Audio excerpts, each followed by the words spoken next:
the biggest thing that I tell people about is just how much fun it was riding around on these giant BMW bikes, to have the all that suspension underneath me after, not really having any suspension at all in a Harley.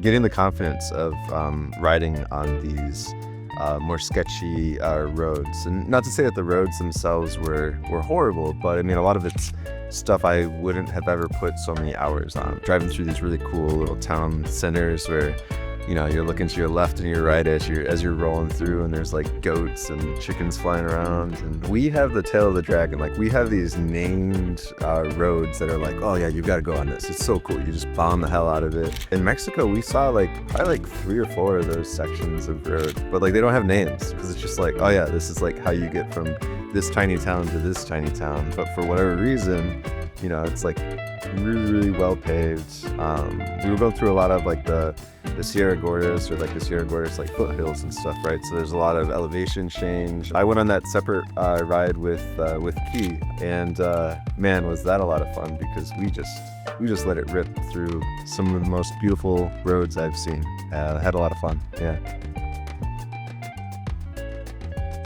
I felt quite safe the whole way. Mexico with my Moto had a nice chase van following us for every leg of the trip, where we could have put a bike in there or 2 if we needed. I think it was Key who found the screw that was in my tire, which I really loved the fact that he was going over everyone's bike before we took off. We would have those powwows over breakfast, or before we were about to take off onto a stretch of road or something, maybe where you'd let us know what to expect right as we're coming up. Say, okay, it's gonna be incredible roads for the first hour, and then we're gonna hit some gravel, and we'll slow down and do all that. You got to push your comfort level. So I was pushing my comfort level there, but not at all pushing my comfort level with navigation or figuring out where we're going, or making sure that I have someone following me who can pick up my bike and throw it in the back if like my tire blows, or I run out of gas, or any of that stuff. A lot of the places I've been to CDMX quite a few times, like for vacation. I've even rented bikes out there. But a lot of the places that we went to, I would have never gone to, by virtue of not having a big crew of people to feel safe on the ride, but also not typically renting these big ADV bikes, not having a guide that will tour me through. One of the anxieties I have whenever I do rent a bike in another country and I ride it around is largely about the GPS and figuring out where I'm going. I can say that at no time did I ever have my phone up, just looking at the map or anything. The least stressful situation you can have is just, I have to follow this guy.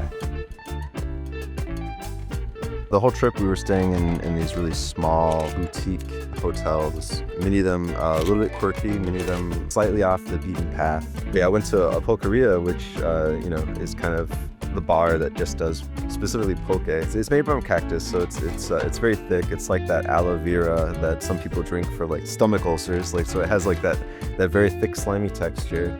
It's I think it's usually 15 to 30% alcohol, maybe. So it's kind of more in the wine territory. And there was maybe 120 different varietals that I could try. Yeah, I had a lot of fun doing that.